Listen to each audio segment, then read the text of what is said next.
लगेगी आग तो और भी घर आएंगे जद में, लगेगी आग तो और भी घर आएंगे जद में, यहाँ पर सिर्फ हमारा मकान ही थोड़ी है। राहत इंदौरी साहब का ये शेर इन लोगों के ऊपर कितना स्टिक बैठ रहा है दोस्तों। वीडियो शुरू करने से पहले आप एक ये वीडियो जरूर देखना दोस्तों।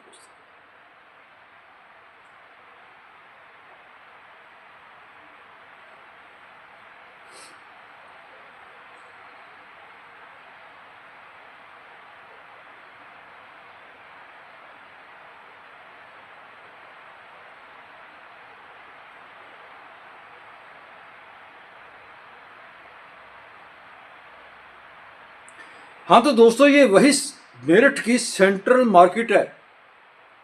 यहाँ पर कुछ अर्सा पहले मुसलमानों की दुकानें गिराई गई थी, उनके मकान गिराए गए थे, उनके ऊपर बुलडोजर बाबा चला था।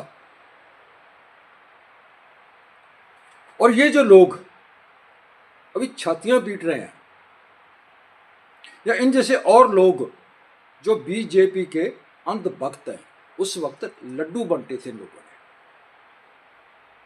और ये कहा था कि अब्दुल की अब चूड़ी टाइट कर दी गई है।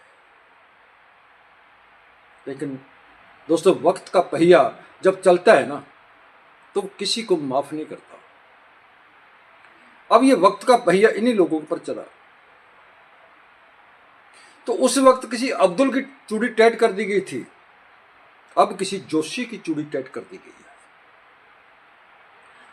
उस वक्त बुलडोजर बाबा जो था वो मुसलमानों के घरों पर, उनकी दुकानों पर चला था, और अब ये वही बुलडोजर बाबा उन्हीं हिंदुओं की दुकानों मकानों के ऊपर चला है जो अंधभक्ति में ग्रस्त हैं।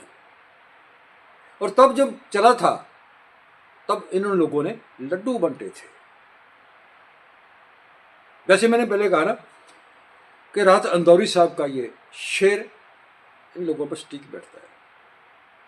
अब इस बात की मुझे खुशी नहीं है, इस बात का दुख है कि वो जो दुकानें, जिसके मकान या दुकान, चाहे वो मुसलमान की है, वो हिंदू की है, सिख की है, ईसाई की है, अगर वो प्रशासन की ओर से गिरा दी जाती है, तो 35-40 वर्षों से वहाँ पे बैठे हैं, वो अपने वहाँ पे कारोबार करके अपने बच्चे पाल रहे हैं, तो इस तरह के साथ उनको घर से बेघर कर देना और उनकी दुकानों को, उनके बिजनेस को तहस नहस कर देना, ये अति दुखदाई है दोस्तों।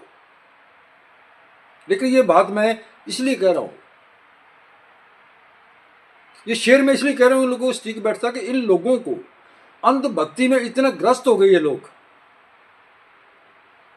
कि कुछ भी सोचने समझने से असमर्थ हो गए। अब हमारे देश में हो क्या रहा है, ये बात करने से पहले दोस्तों, अब वीडियो को देखना आखिर तक, और चैनल को सब्सक्राइब नहीं किया तो चैनल को सब्सक्राइब जरूर करना, क्योंकि हम हमेशा मनोरंजन नहीं करते, हम हमेशा अच्छी जानकारियां देते हैं दोस्तों। तो अभी एक और मैडम का ये वीडियो देखिए। मेरी बात सुनिए, अगर 2014 के बाद से वोट चोरी हो रही है, तो मैं तो कहती हूँ ऐसी वोट चोरी होनी चाहिए, डंके की चोट पे होनी चाहिए। आप संविधान का उल्लंघन करने की बात करें, आप लोकतंत्र वाली बात नहीं कर रही है। जी, लोकतंत्र तो अब आया है। अच्छा, तो ये मैडम क्या कह रही है दोस्तों, ये कह रही है कि जो लोकतंत्र है वो 2014 के बाद में आया। जो कांग्रेस के राज में था पिछले 60 वर्षों से, लोकतंत्र नहीं था। वहां पे इमरजेंसी लगी, दिल्ली में सिखों को मारा गया और लोगों की नसबंदी की। ये सब कुछ कांग्रेस राज में हुआ। क्योंकि मैं ना कांग्रेस का, ना किसी बीजेपी का, ना तीसरे चौथे किसी का समर्थन नहीं करता हूँ। और एक बात मैं कह देना चाहता हूँ कि राज सत्ता कोई भी है, किसी भी पार्टी की है, वो लोक पक्ष में नहीं होती। हमेशा लोगों का खून चूसना ही राज सत्ता का काम है। और राज सत्ता हमेशा मुद्दों के ऊपर नहीं आती, जैसे पहले शुरू में तो आती थी, लेकिन अब मुद्दों के ऊपर नहीं आती, अब धर्म के नाम पर, जाति के नाम पर आती है, जैसे ये राज सत्ता मौजूदा चल रही है। अब इसी मैडम का दूसरा वीडियो देखिए। सरकार हिंदुओं की नहीं है, मैं बोल रही हूँ, कोई भाजपा सरकार हिंदुओं की नहीं है, हिंदुओं का कोई नहीं है, ना कोई संगठन, ना कोई कार्यकर्ता, ना कोई बड़े बड़े फेम लेकर बैठे हुए इन्फ्लुएंसर, और इन्फ्लुएंसर के नाम पे सनातन धर्म को अपनी बैकबोन बनाते हैं ना। एलविश यादव, बड़े बड़े सारा भाई जोगिंदर, ये प्रदीप दागा, सारे के सारे बीच में खड़े तो हो गए थे, आके खड़े होते ना यहाँ पर जब हिंदुओं को। अच्छा दोस्तों, अभी यही मोहतरमा जो ये कह रही थी कि पहले लोकतंत्र ही नहीं था, अब क्या करिए, ये हिंदुओं की सरकार नहीं है, यहाँ कोई कार्यकर्ता नहीं है, यहाँ कोई संगठन नहीं है, कुछ भी नहीं है। और ये सबसे बड़ी अंधभक्त अब जब इसके खुद पर बीती है तो इसका दिमाग ठिकाने आया दोस्तों, और कितने और लोगों का इस तरह आएगा और आगे भी और आएगा अगर लोग नहीं समझे तो। अब प्रश्न क्या है दोस्तों, प्रश्न ये है कि हमारे देश में 1947 के बाद अब जितने भी अंधभक्त हैं उनकी ओर से यही कहा जा रहा है कि जो कुछ भी हुआ हमारे 2014 के बाद में हुआ, 2014 से पहले कुछ नहीं था, ना आज़ादी थी ना लोकतंत्र था, वाकई कुछ नहीं था पहले, अभी हुआ जो कुछ, क्योंकि जो कुछ अब घटनाएं घट रही है। इससे पहले एक बात बीच में है जो मैं पहले कहना चाहता हूँ कि जैसे मोहतरमा ने पहले कहा था ना कि 1984 में सिखों का कत्लेआम हुआ दिल्ली में, तो शायद इसकी जो फेस है इसकी ऊपर देख के लगता है कि तब ये पैदा नहीं हुई होगी। 2002 में जब गुजरात में हजारों मुसलमानों को मार दिया गया, वहां पे भी दंगे हुए थे। और 2014 के बाद जितना कुछ हो रहा है, पूरी तरह लोग लाइन में लगे हुए हैं, नोटबंदी की लाइन में, कोरोना काल में ऑक्सीजन की कमी के लाइन में, बेरोजगारी के लाइन में, भुखमरी के जो लाइन में, राशन 5 केजी राशन लेने के लाइन में, रोजगार खत्म कर दिए गए, स्वास्थ्य का जो था मतलब वो भी खत्म कर दिया गया। यहां पे जो देश का धन सरमाया था, जनतक अदारे थे, वो पूंजीपतियों को सौंप दिए गए। सब कुछ तहस नहस हो रहा है।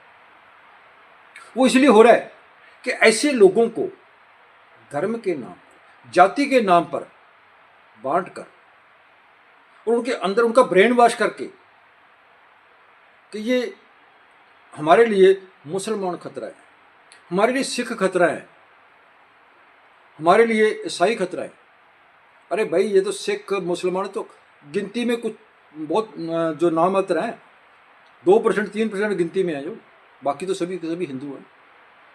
और जो सबसे बड़ी बात की जा रही है कि हिंदुओं को खतरा है, कमाल की बात है, यहाँ पर मुसलमान जो था, देश का राष्ट्रपति रहा अब्दुल कलाम जी, जो बहुत ही सम्मान योग्य हस्ती हैं, यहाँ पर देश का प्रधानमंत्री सिख रहा,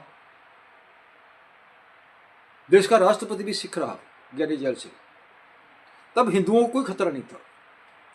आज देश का प्रधानमंत्री, देश का गृह मंत्री,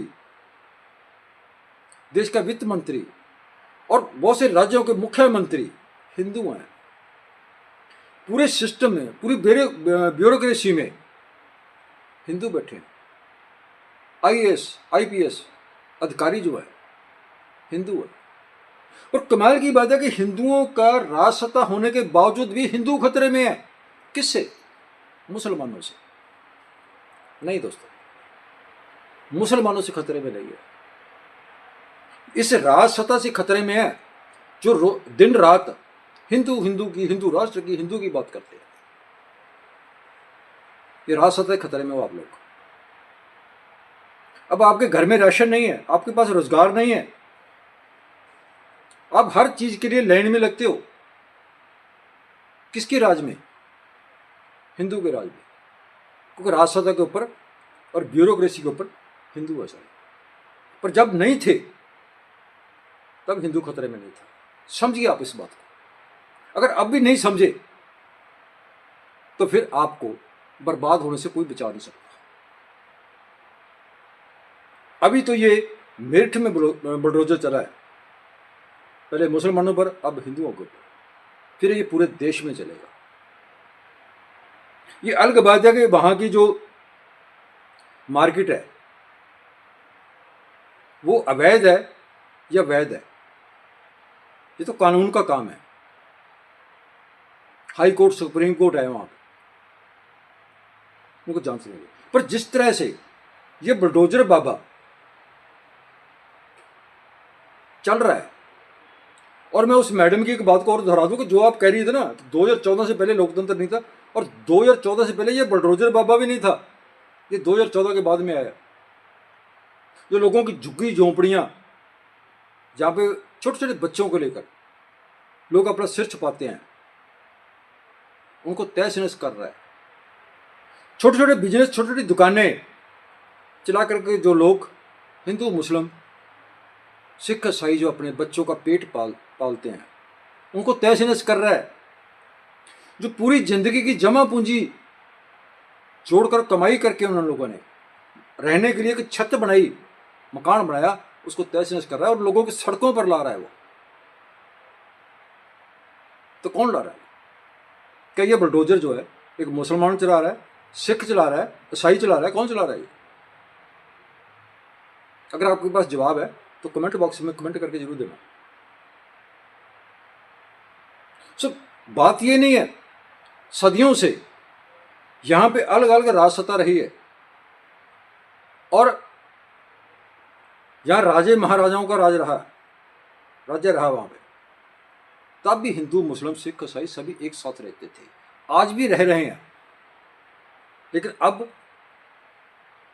जो राज सत्ता हासिल करने के लिए, कुर्सी हासिल करने के लिए बैठे हैं, वो हिंदू मुस्लिम सिख ईसाई के नाम पर बांट कर अपनी राज सत्ता कायम कर रहे हैं।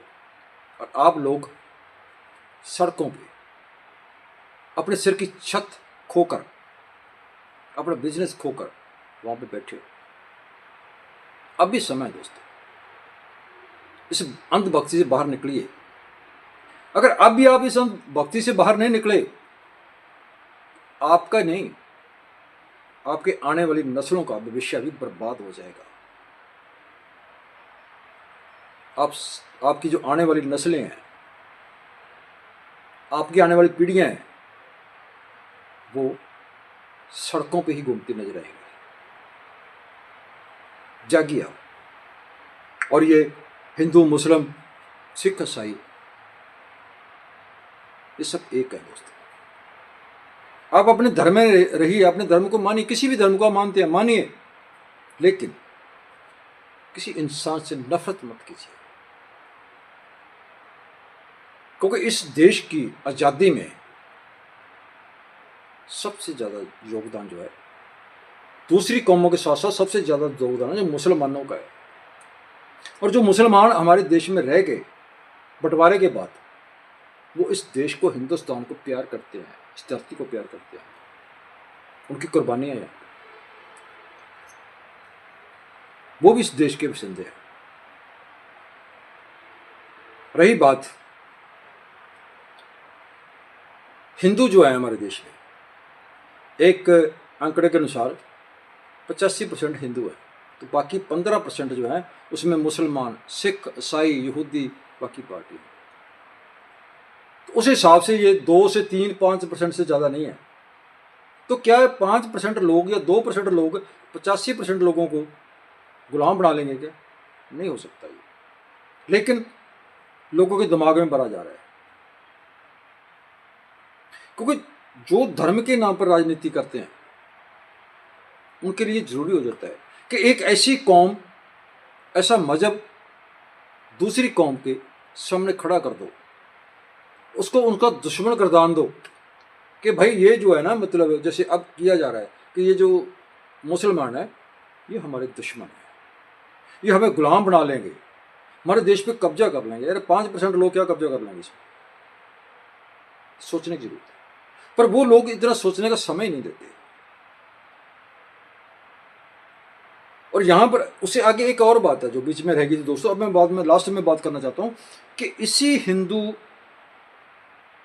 जो राज्य में, जैसे मैंने पहले कहा कि प्रधानमंत्री हिंदू है, गृह मंत्री हिंदू है, वित्त मंत्री हिंदू है, ब्यूरोक्रेसी हिंदू है, टोटल जो है सत्ता चला रही है वो सभी के सभी हिंदू है। और हिंदुओं के ही राज्य में और इस बीजेपी के राज में जो सबसे बड़ा है, साध संतों को महत्व दिया जाता है, लेकिन उनकी भी क्या हो रही है दुर्दशा आपके सामने। उनको भी पीटा जा रहा है, उनको घसीटा जा रहा है। तो फिर आप क्या समझते हो कि ये लोग आपके हितैषी होंगे? कभी नहीं हो सकते। जागिए। अगर आप भी नहीं जागे तो फिर आपको गुलामी से कोई बचा नहीं सकेगा। आने वाली पीढ़ियों को गुलामी से कोई बचा नहीं सकेगा। जागिए। और अब भी समय है, इस अंधभक्ति से बाहर निकलिए और सच को पहचानिए। वीडियो अच्छी लगे ज़्यादा लाइक शेयर करना, कमेंट करके अपना विचार देना दोस्तों। फिर मिलते हैं किसी नई जानकारी के साथ। तब तक नमस्कार।